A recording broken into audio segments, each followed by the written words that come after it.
はい、こんにちは。MD ジャックです。愛です。耳の妖精、ミミです。ねえ愛、今回はレッドショアーさんのモデルのレビューでしょ？そう、D02 ね。タンクボディっぽい感じの丸型 1DT モデルよ。レッドショアーさんにしては価格が5000円ぐらいなの。随分リーズナブルじゃない？良い音を日常にっていうコンセプトなのよね。レッドショアーの開発、製造の経験を受け継いで、さらに日常的なニーズに応えるべくリリースされたということよ。つまりエントリーモデルってことでしょ？そうね。外箱はかなりコストダウンしてるのがわかるけど、リアーチップやケースは上位モデルにもバンドルされているものと同じなので、頑張っている部分じゃないかしら。なるほど。それと、通常ケーブルより500円ぐらい差があるけど、DAC 内蔵のタイプ C ケーブルの選択肢もある。まあ、この価格でバンドルされているものなんで、そんなに高価なものではないと思うけど、MAX32 ビット 384kHz まで対応ってことなので、スペック上は十分だと思えるね。今回は、このタイプ C ケーブルを選んでみたよ。最初、左右の判別がつきにくいなぁと思ってたんだけど、マイクがついてる方が右って覚えればいいんだわ。そっか。そのマイクの性能はどうなのかな？通話テストはしたの？LINE 通話で確認したよ。高品質なメムズマイクを使用し、ノイズキャンセリング機能を搭載ということだね。通話相手への声もクリアということだったし、相手の声はこちらがカナル型で聞いてるんで、めっちゃ綺麗だったよ。外観はレッドシュアーの一貫したスタイルで、筐体材質はアルミ合金プラス高透明ポリカーボネートを使用。レッド&グリーンの2色展開。愛はやっぱりピンクがいいかな。損傷しやすい部分はアルミ合金で強化され、防振構造を採用。耐久性とデザインを両立しています。片側 4.7g と軽く、サイズもかなり小ぶりで、愛にはぴったり。少しケーブルに引っ張られる感があるかもしれませんが、装着の調整で簡単に直りました。この流れだと、愛は買いそうだね。そうね、リーズナブルな価格だし。でも、音質は確認しないとね。自社開発のダイナミックドライバーは 11mm 2層磁気回路&ダブルチャンバー構造、超薄型紙パルプ複合振動板を搭載、広いサウンドステージと高精度の定位、足音の方向までリアルに聞き分けが可能。さらに数年のチューニング経験を踏まえ、自然で忠実度が高く臨場感あふれるゲームも音楽も D02 は難なくこなすということなんで、この後聞いてみた印象とか波形とかを確認してみよう。では、波形の確認ですね。バンドルイヤーチップ2種なんですが、同音感にあまりうまく収まらなかったんです。で、ディバイナスベルベットを追加して確認しました。今回はベルベットが一番信頼性が高かったので、音収録と視聴はベルベットにしたんだ。まあ、いつものことだけどね。それと、タイプ C ケーブルで聞いた時にちょっと質感が軽かったんで、レッドシュアーの他のモデルのケーブルと比較した波形がこれ。実際、波形に違いが出るほどの差ではなかったんだけど、4.4mm バランス接続の方が低域の聞こえは良かったなぁ。あと、タイプ C ケーブルをどの再生デバイスにつないでも、特定の曲の特定の箇所で左サイドがビリついたんで、このケーブルが不具合を抱えているのかも、と思って、音収録は通常ケーブル 4.4mm バランス接続で行ったよ。比較モデルはタンチジムオーラ、似たボディを持つ同じぐらいの価格帯のモデル。これ、懐かしいですね。それと、価格帯は違いますけど、レッドシュアー D13。これもボディ形状が似ているので選んだんですよね。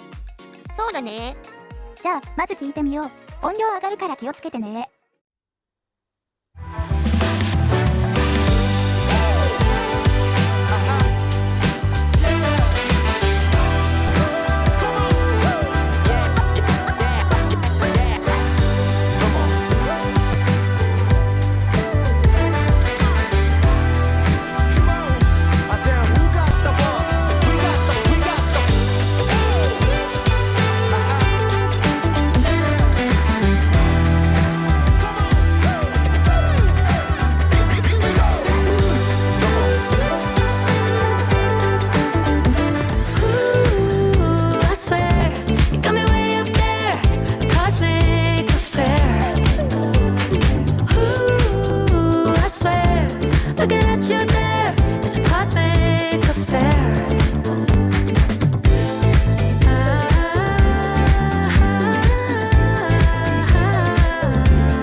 サウンドチェックいかがでした？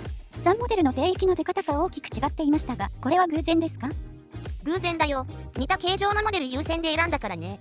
D13 はもともと重低音が特徴のモデル。中高域のこの辺りが控えめで低域重視のバランスなのが確か。EQ で D02 並みにこの帯域を持ち上げるとかなり迫力あるサウンドに変貌する。オーラは D02 よりさらに低域が軽めのサウンドが特徴。ピンポイントで見るとオーラはこの辺りの出方で高域の明るさを稼いでるようだね。D02 にやや似た感じの傾向だったかな。そうだね。D02 は低域が比較2モデルの中間。結構頑張って出せてるってことなのかな？中高域以上は2から6キロあたりが平均的に出ているから、私は D02 が一番明るさを感じたよ。そうだよね。この比較で D02 の傾向がある程度把握できたんじゃないかと思う。D02 の実機を聞いた印象はどんな感じでした？まあ波形通りなんだけど低域がやや軽めなのでどっしり感はないね。さっきも触れたけど使うケーブルでさらに軽く感じることもある。ただ波形で見るほど聞いた感じの不足感はなかったし、その分クリアさはあって他の帯域への影響は少ない。ちなみに EQ で低域をちょっと持ち上げると個人的にはこっちの方がバランス取れてると感じた。お好み次第ってことですね。うん。次は中域。見ての通りあまり落としていない割に軽くドンシャリっぽさがあるかな。やっぱり2キロから6キロあたりまでが一番目立ちますよね。そういうことになる。その分8キロあたりは少し抑えて調整してるようだね。